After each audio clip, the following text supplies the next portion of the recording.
if you want my opinion, I mean, you have to have thick skin, basically. And I mean, from my point of view, you know,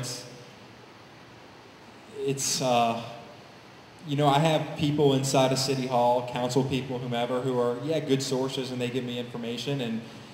But at the same time, if I'm doing a story on them and, you know, if they don't understand, that's my job, and they don't understand, you know, it's what I do, and I have to be just as critical of them in a story as others and present a fair story. Then if they don't get that, that's their problem as far as I'm concerned. I mean, it's not easy having a press conference called and, you know, someone basically berating you at a press conference. But you know what? I had the facts on my side. I know it was right. I knew what we did was right, and if I can live with myself, I'm fine. Yeah, I'd agree with that, and there's no reason, you know, when you're asking people for information that you can't be civil, certainly.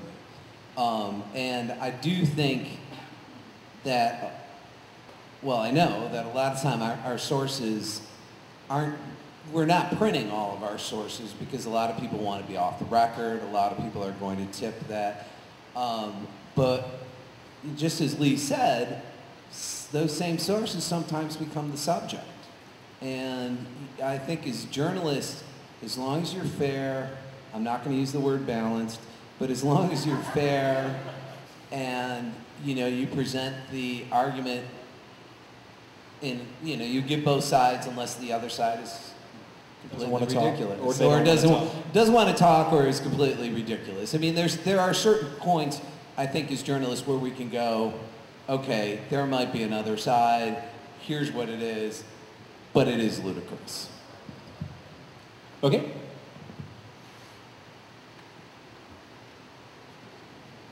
My name is Mark LaFleur from Levees Not War. Thank you all for coming. Very good panel. I wanted to ask you on both a local... Can you just hold that mic a little closer? Thanks. I wanted to ask you on both a local and, can you hear okay, national level. We've talked about the local example with NOAA. And then earlier there was discussion about the New York Times Pentagon spoon-feeding story. Could you give us recommendations to us bloggers on how to push a story or an issue? An issue, for example, just the need for coastal restoration or the need for Category 5 strength levees. Or an issue could be anything. How to push it up the food chain from our small, modest-sized blogs to get the attention of, say, Talking Points Memo, or the blogs that say White House reporters or Pentagon reporters or national correspondents or major state and local correspondents read. How do we push the story?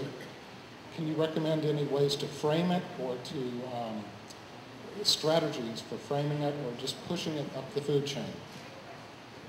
I think that's a great question too. I don't think that there's any one successful model that can be replicated again and again. I think you have to come at it willing and ready to try lots of different angles. Do you have a Daily Post diary? Do you have a Talking Points memo diary? How often do you post to those things? Do you cross-post? As far as talking points, I use my local blog, We Could Be Famous. I try out lots of different constructions. You know, I try to see what connects, and if I find something that connects, I repeat it over and over and over again. Also, you can email reporters. You can email Joshua and Micah Marshall from Talking Points Memo. You can email New York Times reporters. You can call editors at TV stations. You know, and you can have a pretty good impact just by picking up the phone and trying. I think there's a lot of reluctance to do that because you feel like a small fish in a big pond, but sometimes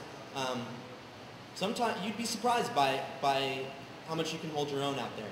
I think part of it too is, and this is just me personally, is building relationships. I mean, Karen and I have been emailing back and forth on different things for, a while. I don't know, how long, Karen?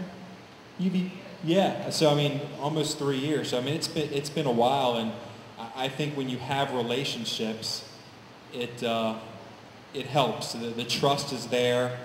You know each other. You know where they're coming from. I think the key is finding reporters who are willing to listen to you and respond and to develop a relationship with, and then move on from there. And the other thing that I've found helpful is, to a certain extent, the cream rises to the crop. If I put something out there that really resonates with people that read my blog on a regular basis, they write about it too. And when that happens, you have a little bit of a snowball effect. You have people that may be willing to work with you on a more protracted praxis campaign. And that reminds me, people that are concerned about the school facilities master plan, please get with me, because we're going to try and work an angle on that. But for instance, with coastal restoration, you find blogs that also constantly talk about coastal restoration. Build a community based on that. Work together.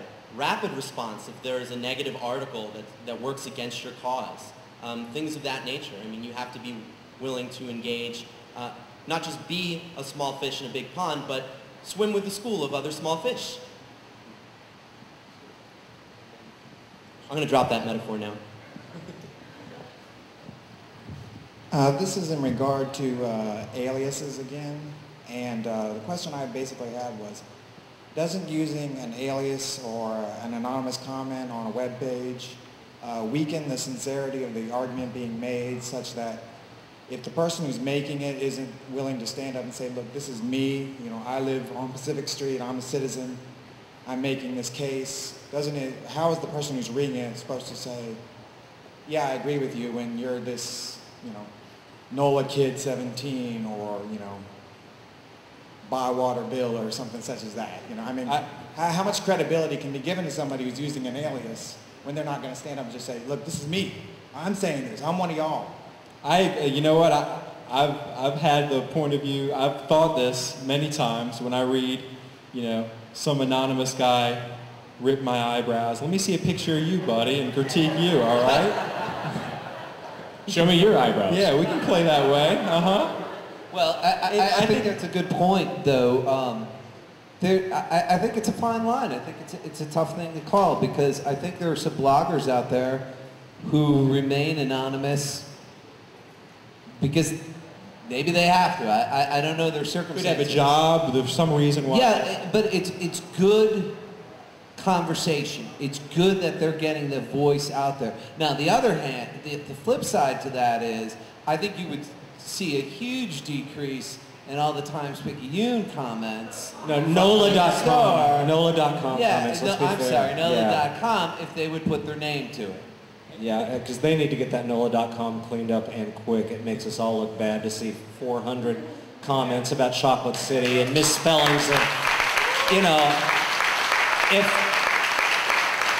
and it's gotten to the point now where if NOLA.com wants to let the world think that its readers only see the world through a racial basis, that's fine, but don't make my city look bad and don't make me look bad. It makes that paper look bad. I mean, everything about the NOLA.com comments section is just disgusting.